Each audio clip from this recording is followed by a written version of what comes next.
Whereabouts are you in the States? I am in Atlanta, Georgia. Okay. Yes. How Okay. do you pronounce your first name? Namdi. Namdi. Okay. Yes. Yes, I relocated from the Bronx back about 20 years ago. No, maybe more than that. I left New York in 99 and moved south because I divorced. There were a few personal things going on, and I wanted to be closer to my family who had relocated here after retirement, my parents. And so I Okay. had small children. So it just kind of worked out. But I haven't, I lived here, then I moved to Virginia for a little while because this was a little bit too Southern. The culture was different for me, and Virginia had more of a Northern mentality. So I've been back and forth. There isn't one state on the Eastern Seaboard that I might not have lived in at least 30 days. I'm just, Okay. At like least 30 that. days. Yeah. I mean, I Like, think because I spent 10 years in the States and started off in Selma, Alabama in oh, wow. 92. Yeah. And and we had family out in Atlanta, Marietta, but back then, this was before the Olympics, around 92. I mean, Atlanta was not too many people were heading out to Atlanta, and it was rural and quiet. I mean, apart Yes. from downtown and stuff. And after the Olympics,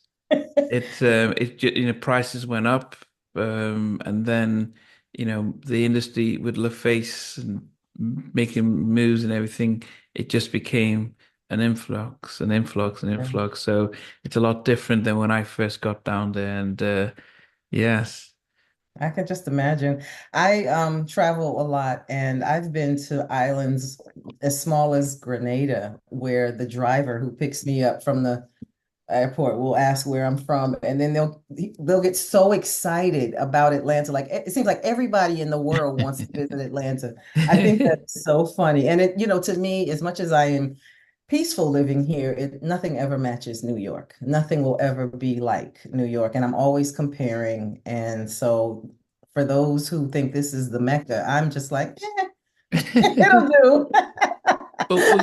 so you said you're from the Bronx, you said. I'm born in Brooklyn, raised in the Bronx. My Okay. family's from Harlem. My mom's family's from the South, Miami. Well, it's kind of cosmopolitan. It's not as Southern as Alabama per se, Yeah, but yeah. she relocated to New York during that time when the great reverse migration occurred, where all the blacks moved from the South to get jobs in the city, Okay. and met my dad. Okay. And what your dad So, is from where? The sorry. Brooklyn, or was he He's from from Harlem. My father's from Harlem? Harlem. Yes. Okay. So I was raised in New York. I left when I was about 30. And so everything that is New York-esque was completely, melded into my personality. It's very hard to get rid of some of my New York ways. It's been a challenge assimilating, but I don't regret it. I mean, it's come in handy as well, being thick-skinned and quick thinking. Yeah, but if you go back to the growing up, what was it like growing up? Oh, wow. Because I didn't know anything else. Well, in hindsight, considering that I do know more now that I knew then, I think it was a very risk tolerant environment, meaning there wasn't, I didn't have a helicopter parent. I was allowed to take the subway at 9 years old. We did a lot Wow. of things where I wasn't necessarily supervised. I would go to the store unsupervised. So it was a very fun, free period. It was a little dangerous. I always had a sense of danger, but growing up there, you all simultaneously you're embedding tactics and skill sets that will, accommodate or balance out whatever risk may be present or what you may feel is a risk. So I feel like I developed a level of savvy that I may not have acquired having grown up somewhere where it was a little less action. I also was able to being exposed to different cultures, I took for granted. I moved places where folks they didn't know the delineation between someone who was Jewish, Portuguese, Italian. And I really, I knew those nuances and I Mm. was almost assuming that everyone did. And so I see that as a benefit. It was just so much you learned and absorbed living in a melting pot and tolerance. I embraced other cultures to the extent that I acquired certain traditions that, I just liked because I grew up around Caribbean people. So I just, I ate differently at times. I Mm. was able to experiment more. I think I've been a little bit less scared to try new things as a Okay. result of growing up there. But I don't regret it. I don't have any, aside from the crowds, aside from the grime, I think, if you have the money to live there, it's one of the most rewarding places to live. You don't have to go far for anything. You're not on a time schedule because the city's open 24 hours. That was one of the biggest pet peeves I had. I had to make sure I'm getting to the store before midnight or, doing, there's Yeah. no takeout after a certain time. So those adjustments were hard, but I feel privileged. I feel really privileged to have had that crash course in life, as a New Yorker. Yeah, yeah, I mean, when I speak to guest artists who are from New York, and I guess for those of us who aren't from New York, there is, hip hop became the flag bearer for cities, the Bronx, Brooklyn, True, that's Queens, true. Harlem, then everyone's representing. So we start from those of us who are international, seeing this New York and the different boroughs and towns from hip hop. Um, Mhm. I know, but also everyone seems to, seems to, if you were born and raised in a particular area, even if you moved, some says, look, I'm from Harlem. This is how we are from Harlem. Mhm. Others, the Bronx. Now, the fact that your dad's from Harlem, you I'm don't honest with claim that. Harlem. You I say, do. I do. I straddled between the Bronx and Manhattan. Harlem is in Manhattan. So I lived in the Bronx, but I went to school in Harlem. I always was educated in Manhattan. The level of education was different. My mother worked in Manhattan. It was a little better logistically. She could drop me off at school. So I did get the best of both worlds in that sense. And then my Mhm. grandparents and other cousins lived in Harlem. So it wasn't like I was limited. But I do know what you mean about the image or the idea of what New York is like to an outsider. Another point that I didn't make, which we probably will touch on later, is what it was like to grow up during the birth of hip hop in New York. That was something that I didn't really understand was happening around me until I started watching Netflix documentaries, like the details. You know what I wow. mean? Like it was some of the, I'm exaggerating, but certain things I had become sort of immune to because I was used to it. The block parties, the music all night, the mixing of records. I just considered it to be standard fare. As a child, I didn't realize hip hop was gonna make it 50 years either. So that's kind of, you know, interesting too, to think about how I was there and my impact and how that shaped me as a person and an artist. Yeah, I mean, There was were no place to they? escape. Yeah, I mean, I guess, for yourself then, what was it like though? Because I've spoken to different people who during the 80s, when the crack epidemic blew up in New York, Mhm. how it affected families. Um, just the fact that how it spread and how you had to just make sure survival of the fittest. But as a kid growing up, in the 80s, what was New York like? It was, I remember when crack was introduced, but I remember more significantly AIDS as a shift in the way we maneuvered.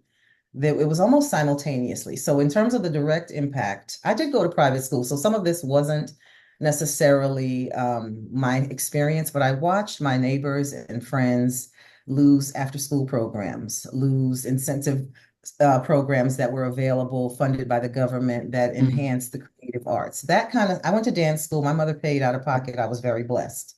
I also learned how to play instruments because of her, her desire to invest in extracurricular for me. But not everybody, some of those kids I went to school with were there on grants. So I lost a little of that community when we went to a Republican government. So when Jimmy Carter was removed and Reagan came in, that was different. That it just shifted. So with AIDS and crack, it was comical and sad. So there were opportunities to get very expensive items for cheap. People were hawking and selling and oh, robbing. wow. So that was new to me as a kid growing up, seeing that I can get the latest sneakers because somebody stole them who was on drugs. That was not a good thing. But then there was the flip side of it, people whose family that who were on drugs having TVs taken out of their house, planning to do things, and the money's gone. So I heard a lot of stories like that. I actually witnessed it. We were heavily involved in the church, and a lot of times those kinds of stories were shared. So it was sobering. It also, but it added to that level, that existing level of um, being careful, or the guard that I had up just naturally as a New Yorker. It was almost not that much different, but just another data point to monitor. I wasn't unaware of the dangers, but that was just one more thing to add to the list of being cognizant of. However, as a child, I mean, you don't really pay attention to I didn't even start reading the newspaper until I was maybe 17. And that's, bad. But I didn't realize what was happening around me because I was engaged in children's stuff. I was active in my extracurricular, running around with my friends. I didn't understand the dangers until I looked back or had a chance, like you said, to compare it to other places. It's very interesting. I pat myself on the back for having come out halfway decent. Some Yeah. people were completely affected by that, and they don't know how to function outside of a big city or New York because there's a thick-skinnedness that you develop that doesn't necessarily work in the South, where relationships matter more than what you know.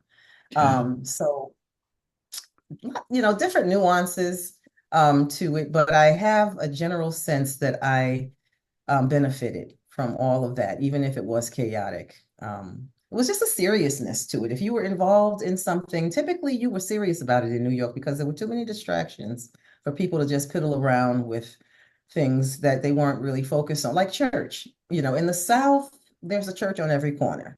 I don't necessarily know that everybody is going for the betterment of their soul. It's a thing to do. It's part of the Mm. culture here because it's not like the lifestyles are different from those who don't go.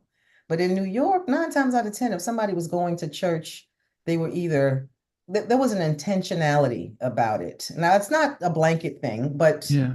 for the most part, people, life was harder. There was more to concern yourself with, and they needed that support spiritually. Mm. And, that's something I noticed. But Did yeah, am I did you talking too much? sing? No, no, no, no, of course not. No, Okay. no, no, of course not. No, no. Hey guys, thanks for watching. Thanks for being a part of Halftime Chat. Please remember to subscribe, share, and comment. But most importantly, why don't you become a member of Halftime Chat? We've got amazing videos, amazing perks, and being able to support the channel. But anyway, thanks for watching. Take care. I never participated in that kind of. And somewhere in between us or even loving us, on which I didn't miss you with. I'll be sure. But what was it like growing up? she's still making an impact on 4 houses down. I have a couple of pieces. Trying to get this one and that one. That works for you, but just for me, No, okay, okay. They don't understand what Jonas boys do in all spirits. Play it. I mean, I love all different genres.